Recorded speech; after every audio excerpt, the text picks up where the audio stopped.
Top tier university के जो students हैं ये निकलते हैं मार्केट में, इनको क्यों जॉब्स मिलती हैं? जो जॉब सीकर्स हैं वो कहते हैं कि यार हमें अच्छी ऑर्गेनाइजेशंस नहीं मिलती हैं। भाई क्या है आप में जो ऑर्गेनाइजेशन आपको रखे? आप अपने सीवी के अंदर अपनी अचीवमेंट्स डालते हैं? नहीं डालते। होता क्या है, मैं क्या करता हूँ, मैं कहता हूँ you are requested to introduce yourself at least for 1 minute. 10 second 20 second से ज्यादा कोई बंदा नहीं बोल पाता। दूसरा ये करें कि जहां पर आपका इंटरव्यू है ना, एक दिन पहले वहां पर विजिट भी कर लें। टाइम है ना, ट्रेवलिंग टाइम, वो कैलकुलेट हो जाए। अब आप इंटरव्यू वाले कमरे में जा रहे हैं और अब आपको लग रहा है यार मुझे फांसी होने लगी है, मुझे कोई अल्लाह माफी दे, कोई बड़ा इशू मेरे साथ होने वाला है।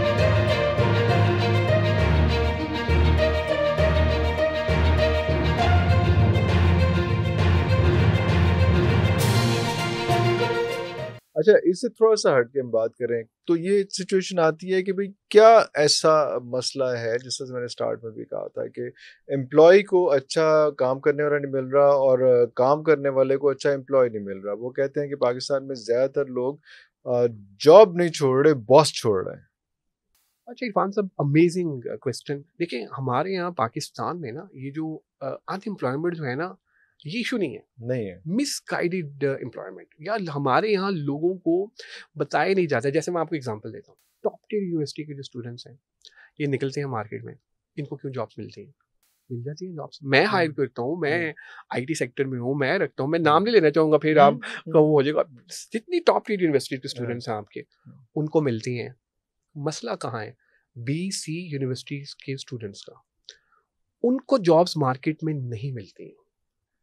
तो जब उनको जॉब्स नहीं मिलती हैं मार्केट में, तो फिर आता है प्रॉब्लम कि इश्यूज क्या हैं, मसले मसाइल क्या हैं। और एक चीज मैं आपको और बताना चाहूँ, देखें जरूरी नहीं है कि आपने जॉब करनी है, आप अपना बिजनेस स्टार्ट करें। आए बिजनेस की तरफ, आप उन चीजों की तरफ आए, आप देखें यार क्या चीजें बेहतर हो सकती हैं। जो गैप है ना, ये हमने खुद एग्जिस्ट किया हुआ है। There is no gap. मैं पहले भी अपनी पॉडकास्ट में कह चुका हूँ, अभी भी कह रहा हूँ कि ये सब हम कहते हैं कि यार बंदे नहीं मिल रहे हैं, वो कहता है ऐसा मसला है। बंदे आपसे ढूंढे नहीं जा रहे, बंदे हैं मार्केट में, आप क्यों नहीं ढूंढ पा रहे हैं? आप बंदे ढूंढे, बंदे आपको मिलेंगे। जो जॉब सीकर्स हैं वो कहते हैं कि यार हमें अच्छी ऑर्गेनाइजेशंस नहीं मिलती हैं। भाई क्या है आप में जो ऑर्गेनाइजेशन आपको रखे? आप अपने सीवी के अंदर अपनी अचीवमेंट्स डालते हैं? नहीं डालते।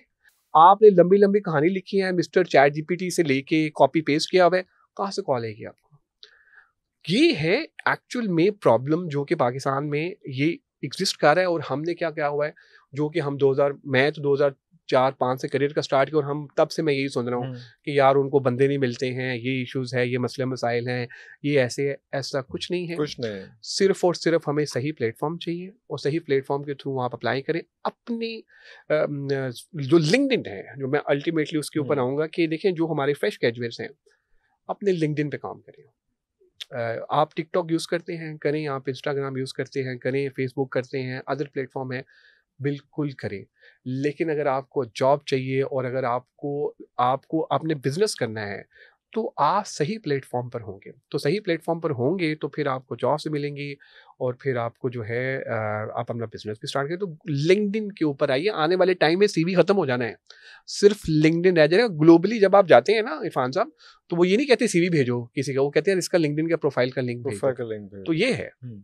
और दूसरा शायद ये भी शुरू हो गया हुआ है कि जिस तरह से आपने भी बात की कि जो सीवी बनता है वो तो अचीवमेंट्स हैं सारा कुछ उसमें। बल्कि किसी दिन मैं बात कर रहा था तो उन्होंने कहा कि जनाब वो तो हम देखते हैं किसी ने बड़े अच्छे मार्क्स लिए हुए हैं, तो उनका सिर्फ ये होता है कि अच्छा इस लड़के का हाफजा ठीक है, बाकी तो इसने कहीं से कॉपी पेस्ट करके जो है ये फॉर्मेट पूरा सीवी का बनाया होगा। फिर उसके बाद इंटरेक्शन में आते हैं। इंटरेक्शन में कहते हैं कि जब दरवाज़ा खोलता है बंदा कमरे में आने के लिए, तो 50% हमें अंदाजा हो जाता है कि इसको हमने रखना है कि नहीं रखना। तो how to present yourself for an interview? Wow, amazing question यार, जबरदस्त।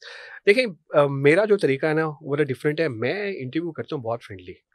अच्छा, सबसे पहला सवाल हमारा होता है इंटरव्यू में कि यार इंट्रोड्यूस योरसेल्फ। अक्सर बच्चे जो हैं वो आके बैठते हैं और कहते हैं कि इसके ऊपर होता क्या है। मैं क्या करता हूँ, मैं कहता हूँ you are requested to introduce yourself at least for 1 minute. For 1 minute you have to speak up. You have to speak for your मतलब for your own self. Whatever, हाँ. Whatever. Who are you? हाँ, who are you? बस simple ये बताना है। How do you define yourself? यकीन माने 10 second 20 second से ज्यादा कोई बंदा नहीं बोल पाता। नहीं बोल पाता। कहाँ एंड होता है?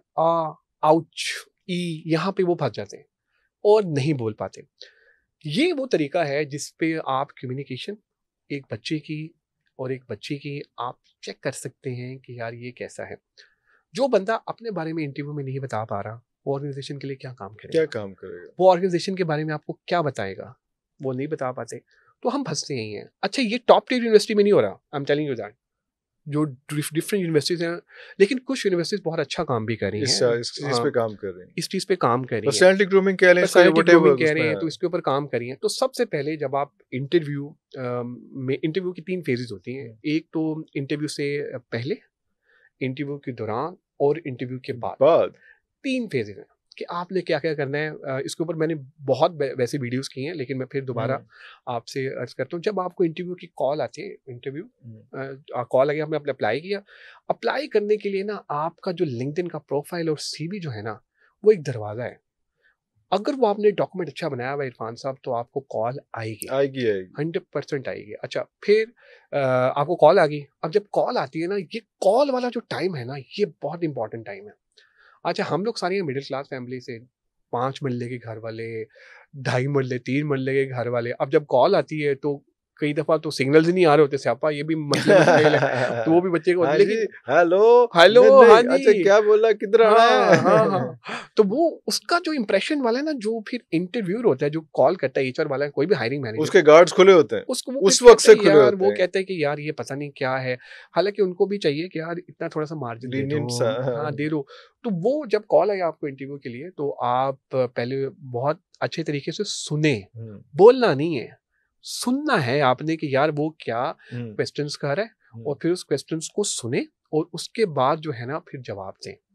अच्छा, अब आपने इंटरव्यू, टेलीफोनिक इंटरव्यू आपका हो गया। अब आपको उन्होंने कहा यार आपने आना है, आपने वहां पर जाना है, और जाने से पहले 2-3 काम करने हैं। सबसे पहले तो कि नमाज तो 100% पढ़ें, कुरान पाक ही पढ़ें। उस दिन ज़रा थोड़ा सा और मेहनत कर लें, और जाने से पहले वालिदा से, वालिद से दुआएं लेकर जाएं, लेके जाएं। एक रूहानी, एक वो आपको ना एक एनर्जी मिलती है आपको। तो वैसे ही वालिदा कहने कि आज बेटा बड़ा बेहतरीन दिन होगा इंशाल्लाह, अच्छा, तो वैसे ही बंदे को होता है, तो वो करके जाएं। दूसरा ये करें कि जहां पर आपका इंटरव्यू है ना, एक दिन पहले वहां पर विजिट भी कर लें। एक दिन पहले वहां पर विजिट करें, लेकिन बाहर से आ जाए, ताकि आपका जो टाइम है ना, ट्रेवलिंग टाइम, वो कैलकुलेट हो जाए। रात शाम के टाइम अगर इंटरव्यू है तो डेफिनेटली ट्रैफिक का होगा और सुबह होगा। अब इंटरव्यू की कॉल आ गई, आप इंटरव्यू वाली जगह पे पहुंच गए, आप वहां पर गए, सिक्योरिटी गार्ड ने आपको जो है वो वेलकम किया, आपने सलाम लिया, सारी चीज़ें की। आप रिसेप्शन पे बैठ गए। ये जो रिसेप्शन पे बैठना होता है ना, ये खाली बैठना नहीं होता, वो सारे आपको कैमरा से ऑब्जर्व कर रहे होते हैं, वो देख रहे होते हैं कि आप क्या करते हैं। वहाँ पर आप बैठे हैं, डिपेंड करता है किस पोजीशन के लिए आप जा रहे हैं। तो वहाँ पर जाते साथ ही सबसे पहले तो एक चीज़ और मैं बता रहा हूँ कि लिंक्डइन के थ्रू आपने ऑर्गेनाइजेशन का कल्चर भी समझना है कि यार ये ऑर्गेनाइजेशन का कल्चर कैसा है, क्या चीज़ें हैं, मैं कैसी ड्रेसिंग करके जा सकता हूँ। जिसने इंटरव्यू करना है ना, उसके बारे में मालूमात होनी चाहिए। इसलिए मैं कहता हूँ ना कि LinkedIn is ultimate for you. तो वहाँ पर जाइए, वहाँ पर अपने आप को रिलैक्स कीजिए, दुरूद पाक पढ़िए, अपने जहन में सारी चीज़ें लेकर आइए, और अल्हम्दुलिल्लाह अल्लाह ताला के फजल करम से चीज़ें बेहतर होंगी। अब जब इंटरव्यू में वो आता है और आपको पहली नज़र आता है चेहरा मुबारक उस साहब का या साहिबा का, तो वो आप देखते हैं तो एकदम से ना एग्जाइटी होना शुरू हो जाती है। यार पता नहीं क्या बनेगा, यार मैं रह ना जाऊं। अगर आपने सोच लेना कि आपने इंटरव्यू में रह जाना है, तो आप रह जाएंगे, फिर आप रह जाएंगे। आज आप सोचे कि यार आप आज करके जाएंगे, और आप बेहतरीन, अल्लाह ताला ने एक आपको अशरफुल महलूकात बनाया हुआ, और आप एक बेहतरीन अल्हम्दुलिल्लाह टैलेंटेड पर्सन है। हार जीत होती रहती है, कोई बात नहीं, खैर है। तो वो ये माइंडसेट जो है ना बड़ा इंपॉर्टेंट है कि यार आपने जो है ना वो इंटरव्यू में इंशाल्लाह विन करना, और आप विन कर जाएंगे। अब आप इंटरव्यू वाले कमरे में जा रहे हैं, और अब आपको लग रहा है यार मुझे फांसी होने लगी है, मुझे कोई अल्लाह माफी दे, कोई बड़ा इशू मेरे साथ होने वाला है। अब एग्जाइटी आ रही है। अच्छा, ये नेचुरल है, ये मतलब होता अच्छा, है, नेचुरल नेचुरल है, होता है बंदे थोड़ा सा। जब मैं और आप जब सीनियर हो जाए तब तो खैर हमें नहीं, कब कितनी इंटरव्यू हमने ज़िंदगी में दे दिए हैं, लेकिन जो बच्चे फ्रेश ग्रेजुएट्स हैं हमारे, उनके ये मसले मसाइल होते हैं। फिर वो क्या करते हैं, जब आप जाके बैठते हैं, पहला इंपॉर्टेंट, जैसे आपने अभी वजह फरमाया कि आप एंट्री आपकी, मतलब आपकी एंट्री ऐसी होनी चाहिए कि जिसमें उनको लगे कि यार ये एक रीज़नेबल, डिसेंट आ गया है। हमारे यहाँ पे वो दबंग एंट्री मारते हैं ऐसे, जैसे सलमान खान वाली, आमिर खान वाली, शाहरुख खान वाली, ऐसे दरवाज़ा खोला और ठक करके ऐसे उनको लगता है जैसे हवाएँ तेज़ चल रही हैं, मैं हीरो आ गया हूँ, सुपरस्टार। तो वो ओवर कॉन्फिडेंस भी नहीं होना आपने, मतलब आप कॉन्फिडेंस जो है अपना बेहतर रखें। आप जाइए, दरवाज़ा नॉक कीजिए, पूछिए सर के मैं आए काम, मैं एंटर इन द रूम, और सलाम कीजिए वहाँ पर लोग जितने भी बैठे होंगे, और फिर अपनी उनसे पूछिए मैं किस चेयर पे, अगर 2-3 चेयर्स हैं, ये भी एक तरीका है उनका। ये 2-3 चेयर्स जो है ना, वो देख पूछिए कहाँ पे मैं बैठूँ, तो वहाँ पर आप तशरीफ़ रखिए, वहाँ पर आप बैठें। और अगर वो आपको कहें कि पानी या चाय, तो प्लीज़ ज़रूर मौके की नज़ाकत को देखते हुए वहाँ पर देखें, पानी पी लें, मतलब चाय का है तो वहाँ पर आप देख लें। वो आपको चेक कर रहे होते हैं। एक बहुत ही अच्छे हमारे सेठ साहब हैं, वो इंटरव्यू नहीं करते हैं। टॉप लेवल की पोज़ीशन पे ना वो लोगों को खाने पे बुला लेते हैं। और खाने पे That is dangerous. खाने पे बुला के वो क्या करते हैं, चिट चैट। हाँ, तो इसलिए तो मैं कहता हूँ friendly interview is the best interview. that तो is वो so dangerous, क्योंकि वहाँ, आपने अपने गार्ड्स बंद किए होते हैं, हाँ, गार्ड्स खोले नहीं अब होते वो उसमें। बुलाया उन्होंने, वहाँ पर खाना खाया और वहीं भी डिसाइड कर लिया। बहुत बहुत ज़बरदस्त सेठ हैं, बहुत बड़ी बड़ी कंपनी वो चला रहे हैं। ये तरीका मैंने उनसे भी सीखा था। तो वहीं पे वो डिसाइड कर लेते हैं।